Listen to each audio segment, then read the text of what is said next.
Hi guys, this is Taruni Verma from VN Coaching Classes. So guys, अब हम start करेंगे हमारा chapter number 6 और आई होप आपने इससे पहले चैप्टर नंबर 5 की तीनों वीडियोस देख ली होंगी और आई ऑल्सो होप कि आपको वो अच्छे से समझ भी आ गई होगी। अगर कोई डाउट है तो आप कमेंट सेक्शन में अपना क्वेश्चन छोड़ सकते हैं, आपको उसका आंसर मिल जाएगा। ठीक है, हमारा चैप्टर नंबर 5 था जब जनता बगावत करती है। जब आप किसी के हक लोगे, ज़बरदस्ती उनसे छीनोगे तो बगावत तो होगी ही होगी। तो उस बगावत के बाद क्या हुआ हमारे देश में, क्या क्या चेंजेस आए, क्या क्या उसके इफ़ेक्ट्स हुए। ठीक है, और उसके बाद उपनिवेशवाद और शहर मतलब एक शाही राजधानी की कहानी। और मुझको लगता है इससे आपको अंदाज़ा हो ही गया होगा कि अब हम ऐसी कौन सी राजधानी की बात कर रहे हैं जो कि शाही है और राजधानी भी है। और उस शाही राजधानी के बारे में पढ़ने से पहले हम देखते हैं कि जो और नॉर्मल शहर थे जो अपने टाइम में समृद्धि के शिखर पे थे, उनको बहुत अच्छा सोर्सेज माना जाता था व्यापार का, वाणिज्य का, उन कुछ शहरों का हुआ क्या। आप देख चुके हैं कि ब्रिटिश सत्ता की स्थापना के बाद गांवों का जीवन किस तरह बदल गया, शहरों में क्या हो रहा था। इसका जवाब इस बात पर निर्भर करता है कि हम किस तरह या शहर के कस्बों की चर्चा करते हैं। मदुरई जैसे मंदिरों के शहर, मदुरई को दक्षिण की मथुरा भी बोला जाता है।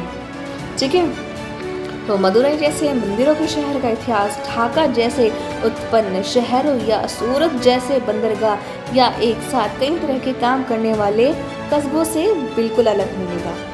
हम यहाँ पे इस वाली लाइन का मतलब इससे समझते हैं कि उस समय कौन सा शहर समृद्धि के शिखर पे था या कौन सा शहर धीरे धीरे थोड़ी सी गरीबी की ओर जा रहा था, या फिर ऐसा कौन सा शहर है कि वो उभर रहा था। वो उस टाइम के सिचुएशन के अकॉर्डिंग बेस्ड होता है। ठीक है, तो जैसे यहाँ पे बोला गया कि जो मदुरई शहर था जो कि हमारे दक्षिण भारत में पाया जाता है और वहाँ बहुत सारे और बहुत प्यारे प्यारे मंदिर हैं। तो इनका इतिहास ढाका जैसे उत्पादन शहरों या सूरत जैसे बंदरगाह। ठीक है, ढाका बांग्लादेश, उस टाइम तो वो हमारा ही था ना, तो बांग्लादेश और सूरत जैसे शहरों से कितना डिफरेंट था या क्या था वो हम इसमें पढ़ेंगे। पश्चिमी विश्व के ज़्यादातर भागों में आधुनिक शहर औद्योगिकीकरण के सामने आए थे। ब्रिटेन में लीड्स एवं मैनचेस्टर जैसे औद्योगिक शहर 19वीं और 20वीं शताब्दी में तेजी से फैले। जैसे वर्ल्ड हिस्ट्री में पढ़ेंगे कि एक वर्ल्ड लेवल पे या फिर हम बोल सकते हैं कि ग्लोबल लेवल पे जो औद्योगिकीकरण हुआ था, जो इंडस्ट्रियलाइजेशन हुआ था, उसका इंडिया में भी इफ़ेक्ट पड़ा। ठीक है, औद्योगिक शहर इन द सेंस मतलब वहाँ पे फैक्ट्रीज इस्टेब्लिश हुई, वहाँ पे प्रोडक्शन हाउसेस इस्टेब्लिश हुए। तो औद्योगिक शहर 19वीं और 20वीं शताब्दी में तेज़ी से फैले क्योंकि बहुत सारे लोग नौकरी, मकान और अन्य सुविधाओं में इन शहरों की तरफ आ रहे थे। लेकिन 19वीं सदी में भारतीय शहर यूरोप के शहरों की तरह तेज़ी से नहीं फैले। क्यों? फ़र्क सबसे बड़ा आता है कि भारतीय या फिर हम कह सकते हैं कि हमारा भारत उस टाइम उपनिवेश था और यूरोप ने निवेश किया हुआ था। ठीक है, यूरोप ने उपनिवेश हमारे इंडिया को बना रखा था। तो अब आपको इस चीज़ का फ़र्क तो मालूम पड़ ही जाएगा कि जो वो काम कर रहा है और ये काम जिसके ऊपर थोपा जा रहा है, जिस पे आप ज़बरदस्ती का राज कर रहे हो, तो ऑब्वियसली वहाँ पे आपको डिफरेंस मिलेगा ही मिलेगा। जैसे इस इमेज में हमें बताया गया है मछलीपट्टनम या फिर मोसलीपट्टनम के बारे में। मछलीपट्टनम 17वीं शताब्दी में महत्वपूर्ण बंदरगाह के रूप में विकसित हुआ। आई होप आप सब लोगों को बंदरगाह मालूम होगा कि किसको बोला जाता है।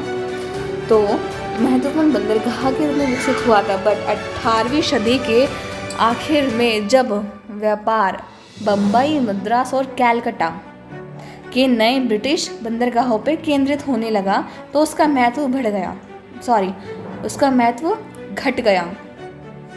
मुंबई, मद्रास और कलकत्ता का महत्व बढ़ने से मछलीपट्टनम के बंदरगाह का महत्व घट गया और कलकत्ता, मुंबई और मद्रास और बम्बई उस टाइम ब्रिटिश केंद्र क्यों बने थे, इसके पीछे भी एक रीज़न है और पॉलिटी में सबसे पहले वही पढ़ाया जाता है, क्योंकि इस टाइम मतलब 1857 की क्रांति के बाद 1858 में ब्रिटिश ने एक नया चार्टर एक्ट लॉन्च किया था, जिसमें कलकत्ता, मद्रास और बम्बई को सत्ता का केंद्र बना दिया गया। और ये आप सबको मालूम है ही कि अगर कोई भी शहर सत्ता का केंद्र बन जाता है, जहाँ से सारा एडमिनिस्ट्रेशन संभाला जाता है, तो वहाँ पे ऑब्वियसली वाणिज्य, व्यापार सब कुछ विकसित होना बहुत ही लाजमी है, बहुत आम बात है।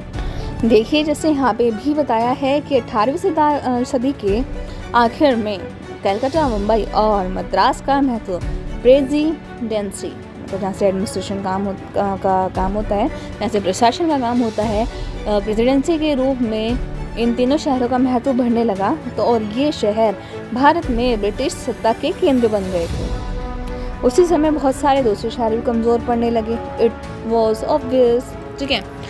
खास चीज़ों के उत्पादन वाले बहुत सारे शहर इसलिए बिछड़ने लगे क्योंकि वहाँ चीज़ें जो बनती थी ना, उनकी मांग घट गई। जब व्यापार नए इलाकों में केंद्रित होने लगा तो पुराने व्यापारिक केंद्र और बंदरगाह पहले वाली स्थिति में नहीं रहे, उनकी हालत बद से बदतर होने लगी। इसी प्रकार जब अंग्रेजों ने स्थानीय राजाओं को हरा दिया और शासन के नए केंद्र पैदा हुए, जैसे मैंने अभी आपको बताया था कि शासन के केंद्र विकसित होने से इस सारी चीज़ पे बहुत ज़्यादा इफेक्ट पड़ता ही पड़ता है।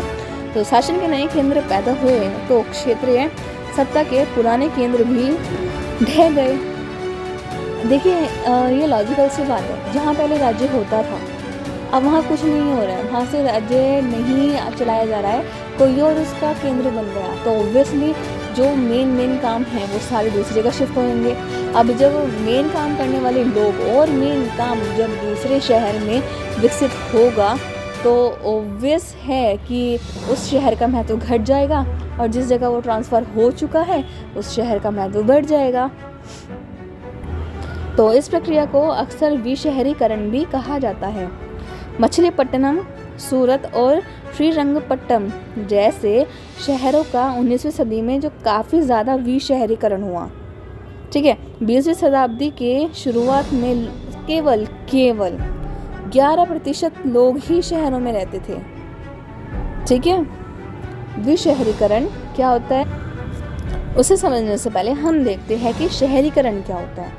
ऐसी प्रक्रिया जिसमें अधिक से अधिक लोग शहरों और कस्बों में जाकर रहने लगे, शहरीकरण हो गया। और विशहरीकरण मतलब जब लोग शहरों से गांवों की ओर शिफ्ट हो जाए, ठीक है। प्रेसिडेंसी को एक बार हम देख लेते हैं, यहाँ पे ऑफिशियली क्या वर्ड्स दिए गए हैं। शासन की सुविधा के लिहाज से औपनिवेशिक भारत को 3 प्रेसिडेंसी मुंबई, मद्रास और बंगाल में बांट दिया गया। ये तीनों प्रेसिडेंसी सूरत, मद्रास और कलकत्ता में स्थित ईस्ट इंडिया कंपनी की फैक्ट्रियों या फिर चौकियों को ध्यान में रखकर बनाई गई थी कि इससे जो ब्रिटिश लोग हैं वो अपना काम, अपना व्यापार अच्छे से चला सके। ऐतिहासिक शाही शहर 19वीं शताब्दी में दिल्ली एक धूल भरा छोटा सा कस्बा बनकर रह गया था, परंतु 1912 में ये वाला क्वेश्चन बहुत ज़्यादा इम्पोर्टेंट है कि मॉडर्न इंडिया में हमारा जो दिल्ली है वो दोबारा सत्ता का केंद्र कब बना। 1912 में ब्रिटिश भारत की राजधानी बनने के बाद ये इसमें दोबारा जान आ गई। आइए दिल्ली की कहानी को देखिए, समझे कि यहाँ पर क्या क्या चल रहा था औपनिवेशिक शासन के दौरान। नई दिल्ली से पहले और कितनी दिल्लियाँ थी। आप दिल्ली को आधुनिक भारत की राजधानी के रूप में देख रहे हैं। इट्स ऑब्वियस, भाई सबको मालूम है ही कि भारत की राजधानी है दिल्ली।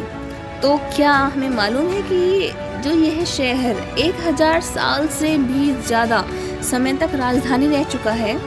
इस दौरान में इसमें छोटे मोटे अंतराल भी आते रहे। यमुना नदी के बाएं किनारे पे लगभग, यमुना नदी होकर बहती है ना दिल्ली के पास से, तो उसके बाएं किनारे पे लगभग 60 वर्ग मील के छोटे से क्षेत्रफल में कम से कम 14 राजधानियां अलग अलग समय पर बसाई गई थी। ठीक है, और आधुनिक नगर राज्य दिल्ली में घूमने में इन सब के अवशेष मिल जाएंगे। इसमें 12वीं सदी से 17वीं शताब्दी के बीच बसाए गए राजधानी शहर सबसे महत्वपूर्ण थे। इन सारी राजधानियों में सबसे शानदार राजधानी शाहजहां ने बनवाई थी। शाहजहानाबाद की स्थापना 1639 में शुरू हुई थी। इसके भीतर एक किला, महल और बगल में सटा शहर था। लाल पत्थर से बने लाल किले में महल परिसर बनाया गया था। इसके पश्चिम की ओर 14 दरवाजों वाला पुराना शहर था। चांदनी चौक और फैज बाजार के मुख्य सड़कें इतनी चौड़ी थी कि वहाँ से शाही यात्राएं बड़ी आसानी से निकाली जा सकती थी। अब थोड़ा सा अंदाज़ा लगा ही सकते हैं कि अगर कोई शाही सवारी निकल रही है, आज के टाइम की नहीं, पुराने टाइम की, जब राजा महाराजा अपनी रथों पे, अपनी पालकियों पे सवार होकर निकलते थे घोड़े हाथियों के साथ, तो उस टाइम कितनी जगह चाहिए होगी राजा की शाही सवारी को उस वाले रोड से निकलने के लिए। चांदनी चौक के बीचों बीच नहर थी। घने मोहल्लों और दर्जनों बाजारों से घिरी जामा मस्जिद भारत की सबसे विशाल और भव्य मस्जिदों में से एक थी। उस समय पूरे शहर में इस मस्जिद से ऊंचा कोई स्थान नहीं था। शाहजहां के समय दिल्ली सूफी संस्कृति का भी एक अहम केंद्र बना हुआ था। यहाँ कहीं दरगाह, खानकाह और ईदगाह थी। बड़े बड़े चौराहों, टेढ़ी मेढ़ी गलियों, खामोश कुल देश शेख और जलधाराओं पर दिल्ली वालों को नाज था। शायद इसलिए मीर तकी मीर ने कहा था। ये गाइस, ये वाला नेम और ये स्टेटमेंट आप अच्छे से नोट डाउन कर लीजिएगा, क्योंकि यूपीएससी की जब आप डिस्क्रिप्टिव पेपर देते हैं तो उसमें आपको ये मालूम नहीं है कि कौन सा स्टेटमेंट या फिर कौन सा ईयर आपको कहाँ यूज़ करने की ज़रूरत पड़ जाए, और वही एक स्टेटमेंट या फिर वही एक ईयर आपको टॉपर बना सकता है। ठीक है, तो ध्यान से इसको नोट डाउन कर लीजिएगा। और मीर तकी मीर ने कहा था कि दिल्ली की सड़कें, दिल्ली की सड़कें महज सड़कें नहीं हैं, वे तो किसी चित्रकार की एल्बम के पन्ने हैं। पर कोई भी चीज़ परफेक्ट नहीं होती, इसलिए यह शहर भी आदर्श शहर नहीं था। इसके ऐशो आराम भी सिर्फ कुछ ही लोगों के हिस्से में आते थे, बल्कि अमीर और गरीब लोगों के बीच तो बहुत ज़्यादा गहरा फासला था। हवेलियों के बीच गरीबों के असंख्य कच्चे मकान होते थे। शायरी, नृत्य, संगीत की रंग बिरंगी दुनिया आमतौर पर सिर्फ मर्दों के मनोरंजन का साधन थी। इसके कुछ एग्जाम्पल्स पुरानी मूवीज़ से भी मालूम पड़ जाते हैं। और त्योहारों और जलसे जुलूसों में तो जहाँ देखो जब देखो, ये तो खैर पहले भी होता था, अब भी होता है कि टकराव हो जाते थे, वो अलग। एंड गाइस, हमारा अगला टॉपिक है नई दिल्ली का निर्माण, और जो कि हम कवर करेंगे हमारे नेक्स्ट वीडियो में। पर अभी ये ख़त्म नहीं हुआ है। हमने पिछले पैराग्राफ में कुछ वर्ड्स पढ़े थे, उनका मीनिंग कुछ लोगों को तो मालूम होगा पर कुछ लोगों को मालूम नहीं होगा, तो पहले हम वो मीनिंग देख लेते हैं। और गाइस, आई होप अब तक आपने इसको लाइक, सब्सक्राइब और शेयर भी कर दिया होगा, और अगर नहीं किया है तो प्लीज़ फटाफट से इसको कर दीजिए, ताकि आपका और ये हमारा सफ़र ऐसे ही बहुत अच्छे से जारी रहे। गाइस, हमने इस वाले पैराग्राफ में पढ़े थे दरगाह, खानकाह और ईदगाह, कुल देश एक। इन वर्ड्स के अब हम मीनिंग देखते हैं। दरगाह, सूफी संत का मकबरा। खानकाह, यात्रियों के लिए विश्राम घर और एक ऐसा स्थान जहां लोग आध्यात्मिक मामलों पर चर्चा करते हैं, संतों का आशीर्वाद लेते हैं या फिर नृत्य संगीत कार्यक्रमों का आनंद लेते हैं। इस तरह से हम बोल सकते हैं आज के टाइम के लिए आश्रम, कुछ लोगों को पता होगा आश्रम कि वहाँ पे संत भी होते हैं, रहने खाने की भी सुविधा आराम से हो जाती है, बट उस टाइम थोड़ा ज़्यादा था। ठीक है। ईदगाह मुसलमानों का खुला प्रार्थना स्थल जहाँ सार्वजनिक प्रार्थना और त्यौहार होते हैं। ईदगाह थोड़ा सा मैं एक अलग क्वेश्चन पूछना चाहूँगी और आई होप गाइस आपको इसका आंसर भी मालूम होगा कि ईदगाह किस लेखक की रचना है। आंसर कमेंट बॉक्स में। ठीक है, तो अब देखते हैं नेक्स्ट है हमारा कुल देश एक ऐसा रास्ता जो एक जगह जाकर बंद हो जाता है। ठीक है, जिसको हमारे आज के टाइम में बोलते हैं बंद गलियाँ। ठीक, सो गाइस हमारा ये वाला पार्ट यहीं कंप्लीट होता है और आपको ये वीडियोस हर मंडे और थर्सडे मतलब हर सोमवार और बृहस्पतिवार शाम को 6 बजे मिल जाया करेगी। सो मेरे को उम्मीद है कि आपको ये वीडियो पसंद आ रही ही होगी और आप इसको लाइक सब्सक्राइब शेयर भी करेंगे। Till then take care, goodbye, मिलते हैं नेक्स्ट वीडियो में।